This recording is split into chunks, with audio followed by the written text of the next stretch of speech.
Welcome back to another deep dive here on The Explainer. Today we're actually looking away from the blinding neon lights of the Las Vegas Strip, and we're looking straight down. Because just beneath those famous casinos lies a completely hidden community.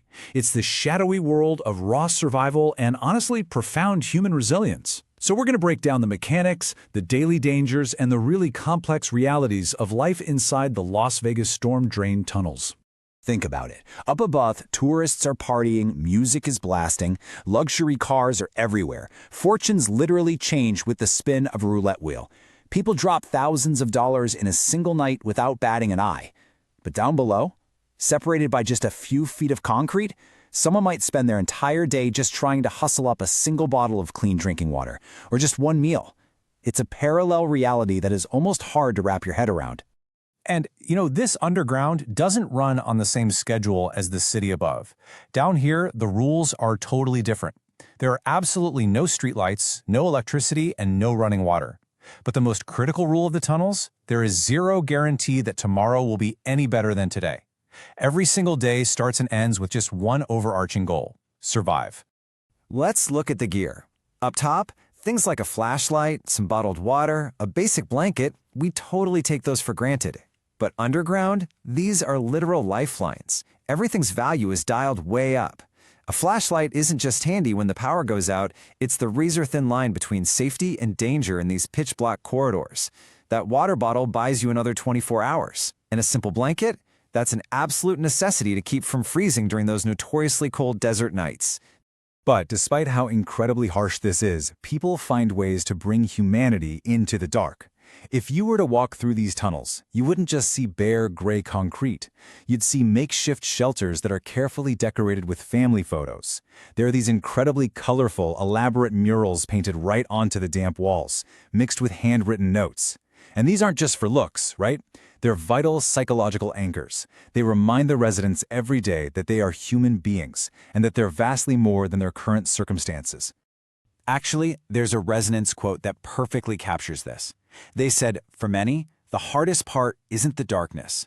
It's the feeling of being invisible." The mental toll here is just immense. It's not just the physical cold or the pitch black that wears you down. It's the profound isolation.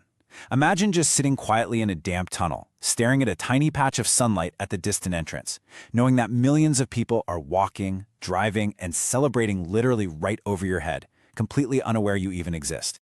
The utter absurdity of these two worlds occupying the exact same spot on a map is just staggering. Above ground, your environment is flashing lights and loud music. Below, it's pitch black and echoing silence.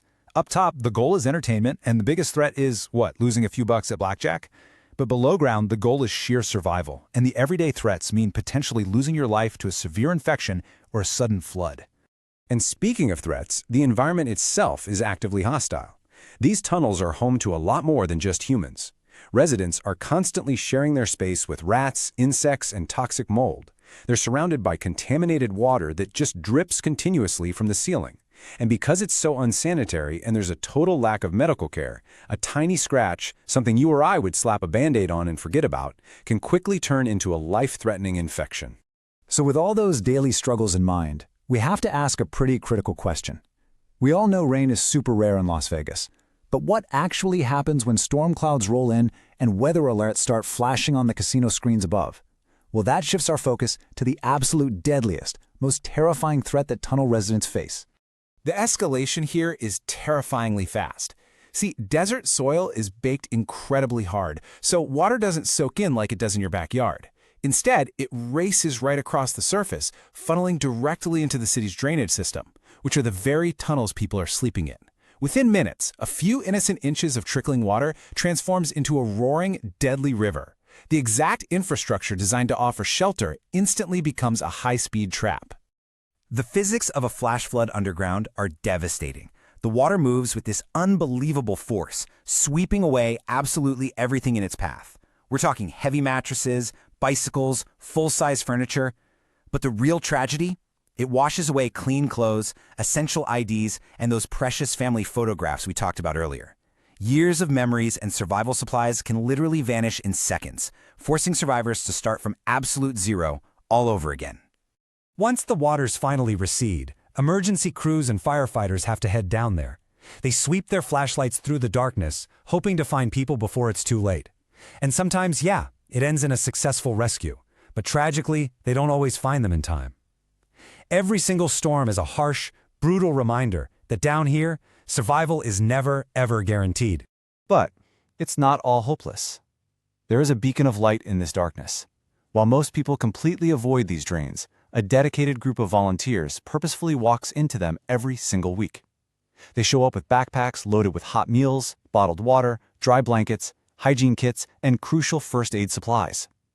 These folks believe every life matters, no matter where it's being lived, and they come fully equipped to help. And beyond just the physical supplies, these volunteers offer something way deeper, a vital tether to the outside world. They offer a moment of actual dignity. They'll check on injuries, hand out clean clothes, and just provide emotional support.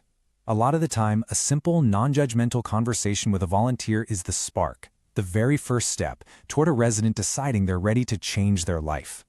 Now, the future for these residents is deeply divided. Some do make it out. They take the help, find temporary housing, get into medical or addiction treatment, reconnect with family, and successfully rebuild their lives up in the sun.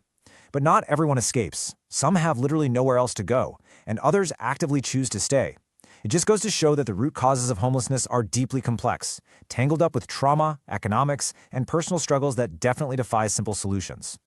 You know, it's really easy to just reduce unhoused individuals to a statistic on some city planner's desk. But the people living beneath Las Vegas, they're mothers and fathers. They're military veterans who served their country, former blue-collar workers, talented artists, and dreamers. Every single face in that darkness has a complex, fully lived story. The vast majority of these folks once lived perfectly ordinary lives, just like you and me. They had houses, cars, careers, and seeing their reality is this stark, sobering reminder of how incredibly fragile stability really is. One medical emergency, one lost job, or one unexpected tragedy can completely rewrite a person's entire future. So the next time you see footage of the Las Vegas Strip, or maybe you even visit it yourself, look at the dancing fountains. Look at the bright neon lights stretching into the sky. And then take a second to remember the silent world existing just beneath the concrete. It asks us to reconsider the true cost of survival and reminds us that sometimes the most incredible stories of human endurance aren't found under a multi-million-dollar spotlight, they're hidden in the darkness right beneath our feet.